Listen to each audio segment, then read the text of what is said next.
Hello दोस्तों, कैसे हैं आप लोग। जैसे कि आपने देखा सरोगेट मदर पार्ट 1 की कहानी, उसी कहानी का पार्ट 2 लेकर आई हूँ।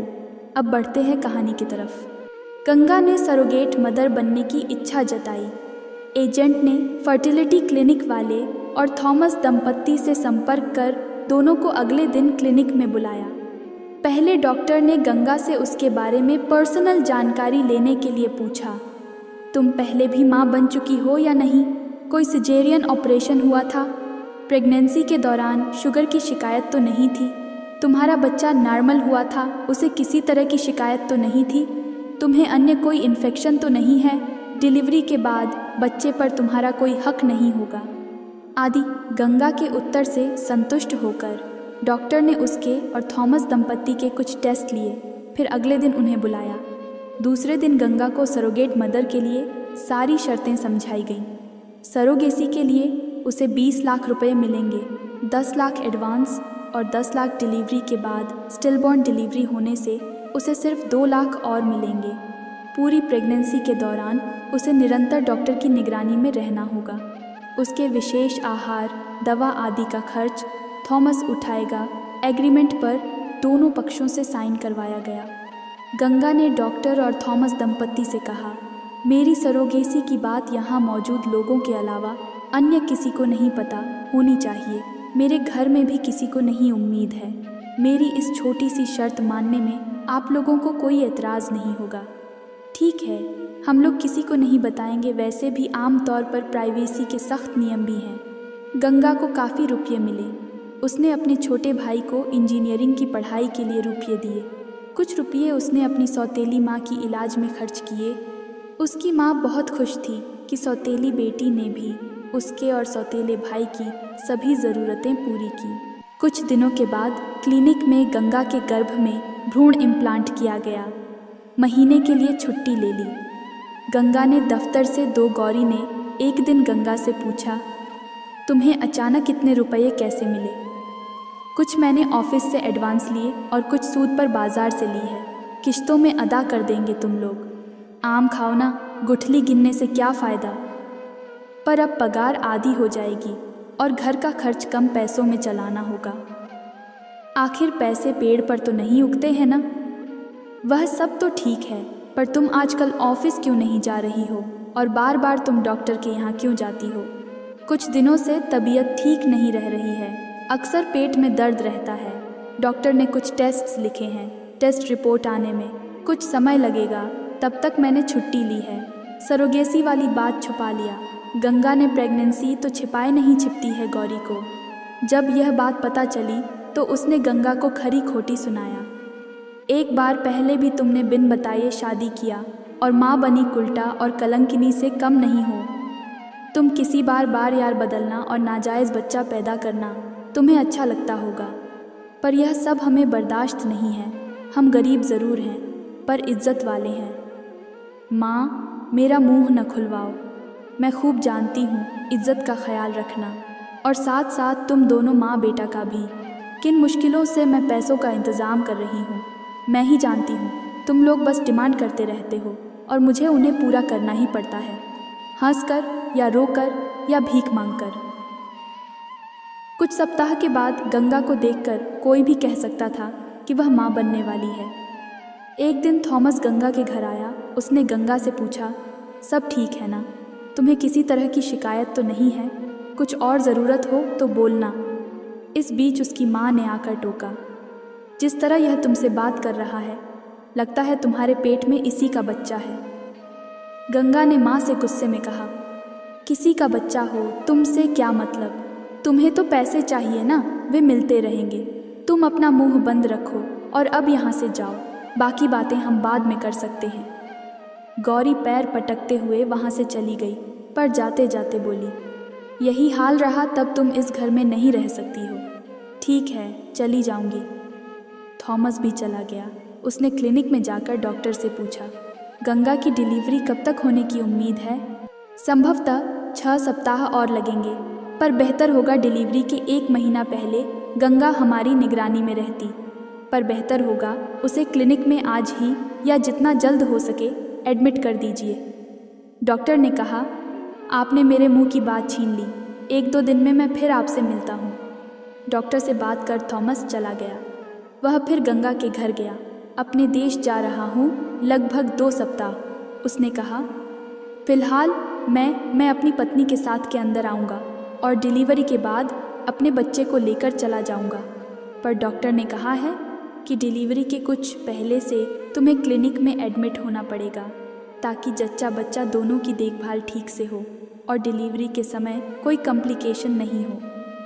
गौरी भी पास में खड़ी उनकी बातें सुन रही थी। उसने कहा, यही अच्छा होगा इस उल्टा का। अब यहाँ रहना ठीक नहीं है। इसने मोहल्ले में हमारी नाक कटवा दी है। गंगा ने कहा, आप इनसे इस बारे में कुछ भी बात ना करें। फिर धीरे से उसके कान में कहा, अगर संभव हो तो 3-4 लाख रुपए आप और मुझे अभी दें, बाकी रकम बाद में दे देते। ठीक है, जाने के पहले मैं उसका इंतज़ाम कर दूंगा, थॉमस ने कहा। फिर कुछ देर में थॉमस गंगा को लेकर क्लिनिक गया। गंगा वहाँ एडमिट हुई। उसने डॉक्टर से कहा, आप पर मुझे पूरा भरोसा है। आप गंगा और बच्चे का ख्याल रखेंगे। इनका बेस्ट केयर होना चाहिए। आप पैसे की चिंता नहीं करें। मैं एडवांस जमा करके जाऊंगा। मैं जल्द ही अपनी वाइफ के साथ आऊंगा और बाकी फॉर्मेलिटीज़ पूरा कर बच्चे को ले जाऊंगा। थॉमस ने जाने के पहले 4 लाख रुपये गंगा को दिए। इसके बाद वह अपने देश चला गया। वहाँ वह अपनी पत्नी के साथ इंडिया आकर बच्चे को ले जाने की कल्पना करता और दोनों खुश होते। वे बच्चे के लिए रहने के लिए सब तैयारी करने में लगे थे। उनके इंडिया जाने में मात्र 2 दिन बच गए थे कि एक दिन अचानक उनकी कार एक भीषण दुर्घटना का शिकार हुई। दोनों पति पत्नी गंभीर रूप से घायल हुए। पुलिस और एम्बुलेंस तत्काल उन्हें अस्पताल ले गई, पर थॉमस की पत्नी ने रास्ते में दम तोड़ दिया।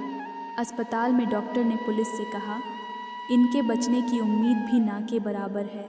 निकट संबंधियों को सूचित कर दें। इनके पुलिस को थॉमस के पास से एक छोटी डायरी मिली जिसमें लिखा था, हमारी अचानक मृत्यु हो जाए तो इसकी सूचना तत्काल इस नंबर पर दे दी जाए। वह नंबर उस फर्टिलिटी क्लिनिक का था जहां गंगा सरोगेट मदर बनने वाली थी।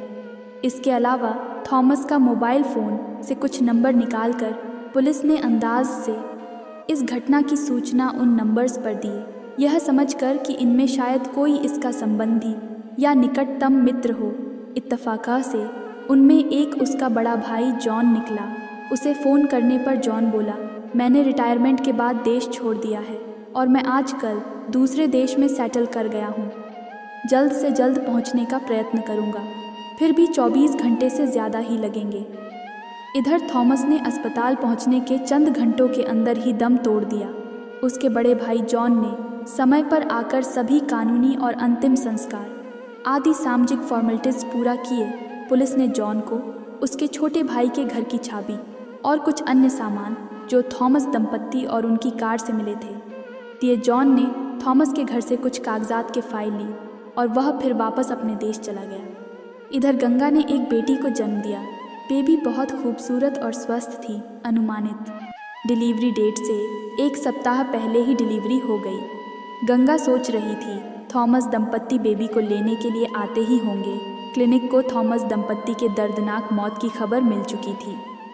अब ऐसे में क्लिनिक को समझ में नहीं आ रहा था कि बच्चा किसको दिया जाए। डॉक्टर ने पुलिस और वकील से संपर्क किया। सब ने मिलकर समाधान निकाला कि जब तक थॉमस का कोई लीगल उत्तराधिकारी बच्चे को क्लेम न करे तब तक बच्चे को सरोगेट मदर गंगा को सौंप दिया जाए। इसके अतिरिक्त गंगा से एक एग्रीमेंट पर साइन करा लिया जाए कि अगर भविष्य में बच्चे पर कोई लीगल उत्तराधिकारी क्लेम करे तब बच्चे को उसे सौंप देना होगा, अन्यथा बच्चा गंगा के पास रहेगा। गंगा को जब यह सूचना मिली तो उसे ऐसा लगा कि उसके पैर के नीचे से ज़मीन खिसक गई हो। खैर, फिलहाल गंगा को बेबी के साथ डिस्चार्ज कर दिया गया। वह बेटी के साथ अपने घर आई। गौरी ने गंगा की गोद में बच्चा देखकर कहा, कलमुंही, तुम कौन सा मोह लेकर फिर यहाँ आई हो? तुम्हारे जैसे चरित्रहीन के लिए इस घर में कोई जगह नहीं है।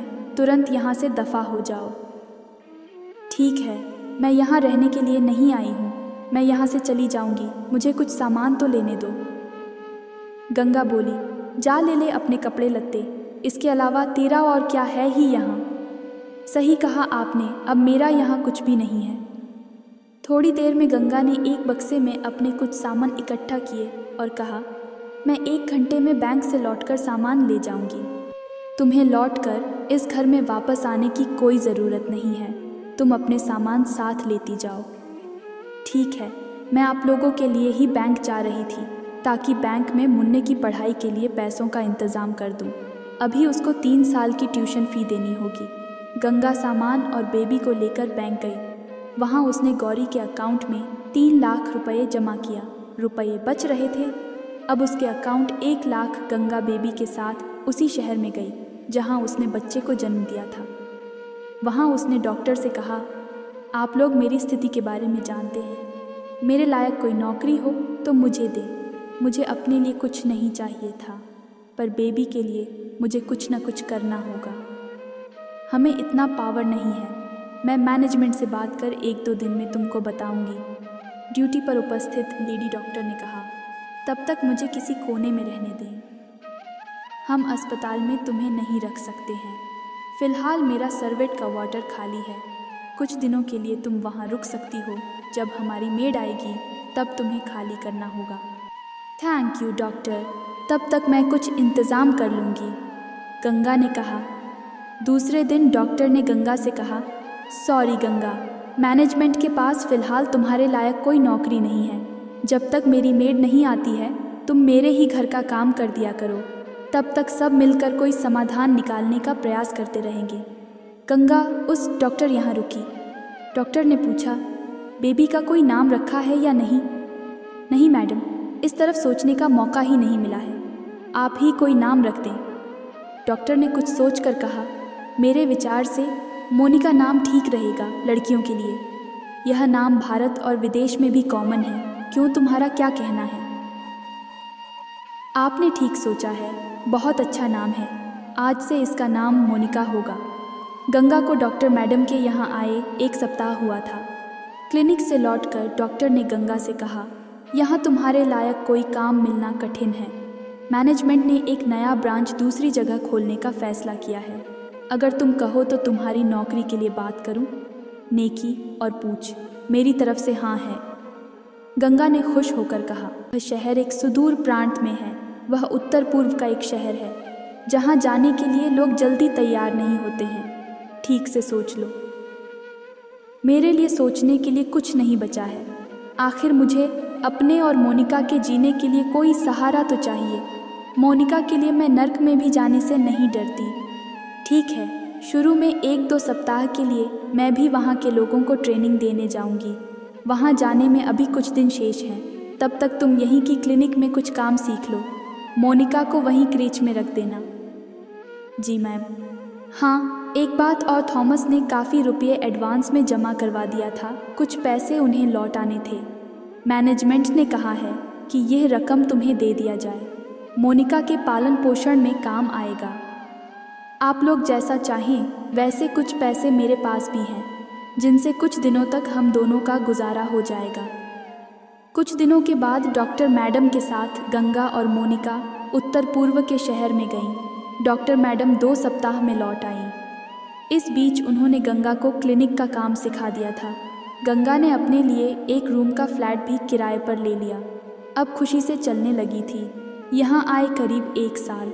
उसकी ज़िंदगी अभी गंगा को हुआ था कि अचानक उसे फर्टिलिटी क्लिनिक से डॉक्टर मैडम का फ़ोन आया। गंगा, तुम कैसी हो?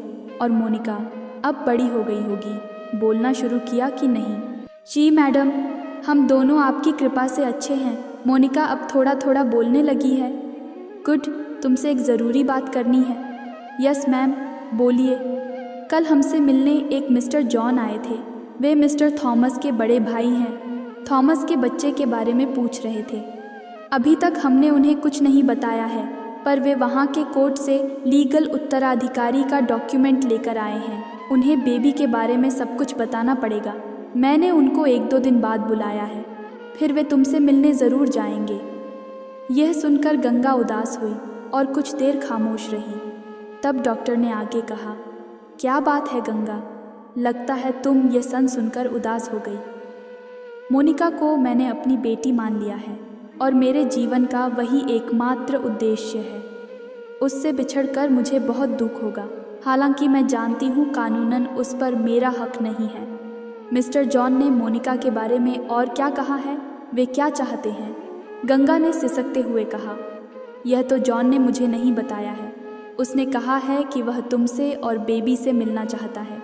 हम उसे रोक भी नहीं सकते हैं। ठीक है मैम, आप जब चाहें उन्हें यहाँ भेज दें।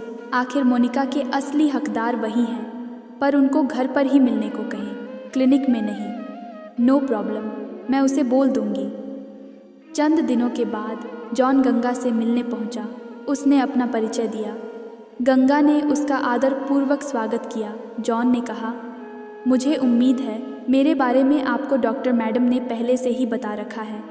मैं थॉमस का बड़ा भाई हूँ और देश के कानून के अनुसार मैं थॉमस के एसेट और लायबिलिटी दोनों का उत्तराधिकारी हूँ। मैं समझती हूँ आप दूर से आए हैं, चाहें तो हाथ मुंह धो लें, तब तक मैं आपके लिए कुछ लाती हूँ। चाय या कॉफ़ी आप क्या पसंद करेंगे? गंगा बोली। थैंक्स मैम, मैं होटल से फ्रेश होकर आया हूँ, मुझे कुछ भी नहीं चाहिए। सर, ऐसा कैसे हो सकता है? आप मेरे देश में अतिथि हैं और अतिथि को हम लोग भगवान का दर्जा देते हैं। जॉन ने हंसकर कहा, थैंक्स, फिर आप मेरे लिए कॉफ़ी ला सकती हैं अगर आपको कोई प्रॉब्लम नहीं है तब। नो प्रॉब्लम, अभी आती हूँ, बोलकर गंगा अंदर गई। लिए रख दिया गई किचन में दूध गर्म करने के। फिर वह मोनिका के रूम में। उस समय मोनिका सो रही थी और उसके दूध पीने का टाइम था। जैसे ही वह उस पर झुकी, आंसू की कुछ बूंद मोनिका के गाल पर गिर पड़ी। मोनिका ने हंसते हुए आंखें खोली और गंगा की गोद में जाने के लिए बाहें फैला दिए। गोद में उठाकर गंगा उसे चूमने लगी। फिर उसने मोनिका को दूध की बोतल दी और कॉफ़ी लेकर जॉन के पास ड्राइंग रूम में गई। कॉफ़ी टेबल पर रखते हुए बोली, मैं अभी आई। कुछ मिनट बाद मोनिका को गोद में लिए आई और जॉन के सामने वाली कुर्सी पर बैठ गई और बोली, यह मोनिका है, थॉमस की बेटी। जॉन ने उठकर उसे गोद में लिया और प्यार करने लगा। वह बोला, how beautiful and so cute. फिर उसने मोनिका को चेयर पर बैठाया और अपना बैग खोला। बैग से उसने मोनिका के लिए लाए उपहार दिए, स्वीट्स, खिलौने और कपड़े आदि। मोनिका ने एक बार्बी डॉल अपने हाथ में लिया। वह कुछ पल उसके साथ खेली, फिर गंगा की गोद में जाने के लिए उसकी ओर अपने हाथ फैलाए। जॉन बोला, मोनिका मम्मा के पास जाएगी, कोई बात नहीं, जाओ। और उसने बेबी को गंगा को दे दिया। कुछ देर तक जॉन और गंगा इधर उधर की बातें करते रहे। फिर जॉन बोला, मैम, आप जानती होंगी कि मैं थॉमस का लीगल उत्तराधिकारी हूँ। बोलकर उसने अपने बैग से अपने देश की कचहरी से मिले कुछ डॉक्यूमेंट गंगा को दिए। गंगा ने उन पर एक नज़र डाली और कहा, हाँ, वह सब सही है। मैं जानती हूँ आप अपने भाई की बेटी को लेने आए हैं। मोनिका मेरी अपनी बेटी नहीं है, फिर भी मैंने इसे जी जान से पाला है।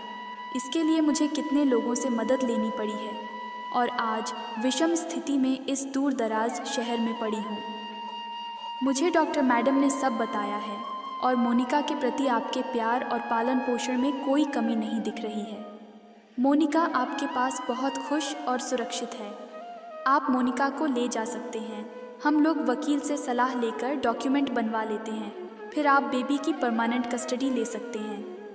मैडम, मेरे यहाँ आने का हर किसी ने यही मतलब निकाला है कि मैं बेबी की कस्टडी लेने आया हूँ, पर आप तक पहुँचने के पहले मैंने अपना सही मकसद किसी को नहीं बताया है। जॉन ने हंसते हुए कहा।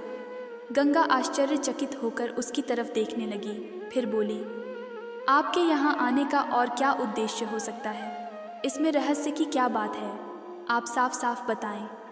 जॉन ने आगे बोलना शुरू किया। मेरी भी उम्र काफ़ी हो चुकी है और मैं विधुर हूँ। मैं अकेले मोनिका के पालन पोषण की जिम्मेदारी लेने में सक्षम नहीं हूँ। आप चिंता न करें, बेबी आपकी ही कस्टडी में रहेगी। आप उसकी बायोलॉजिकल मदर तो नहीं बन सकती हैं, पर आप मोनिका की लीगल मदर आप बनी रहेंगी। मैंने इस तरह का पेपर कोर्ट से बनवा लिया है। बोलकर जॉन ने फाइल से एक पेपर निकालकर गंगा को दिया और आगे कहा, आप इसे पढ़ लें और साइन कर बेबी की माँ बनी रह सकती हैं। हाँ, अगर यह आपको मंजूर नहीं है तब मुझे बेबी को अपने साथ ले जाना होगा। बोलिए, मंजूर है? मंजूर न करने का प्रश्न ही नहीं है। मोनिका की माँ बनकर मैं अपने को बहुत खुशनसीब समझेंगी। बोलकर वह मोनिका को बार बार चूमने लगी। गंगा और जॉन दोनों ने कुछ डॉक्यूमेंट पर साइन किए। जॉन बोला, अब मैं अपने देश में चैन से जी सकता हूँ, वरना ऊपर जाकर थॉमस को कौन सा मुंह दिखाता। अब एक और आखिरी काम करना बच गया है। अब और क्या रह गया है? जॉन ने फाइल से एक लिफाफा निकालकर गंगा को दिया और कहा, कानूनन थॉमस के बैंक में बचे रुपयों का हकदार मैं हूँ।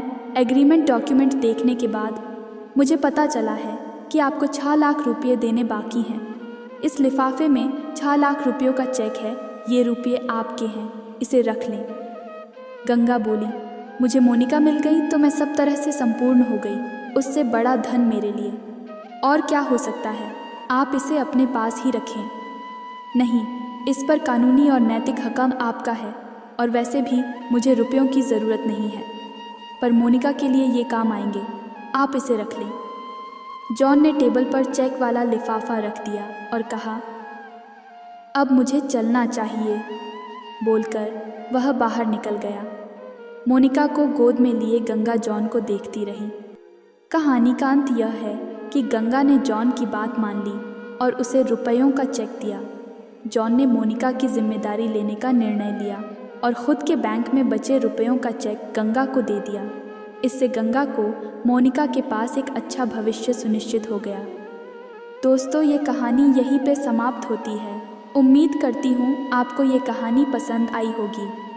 ऐसे आपके लिए और मनोरंजन कहानी लेकर आती रहूँगी, लेकिन पहले आपको वीडियो को लाइक और चैनल को सब्सक्राइब करना होगा। और अपना ख्याल रखिएगा। मिलते हैं एक और कहानी के साथ।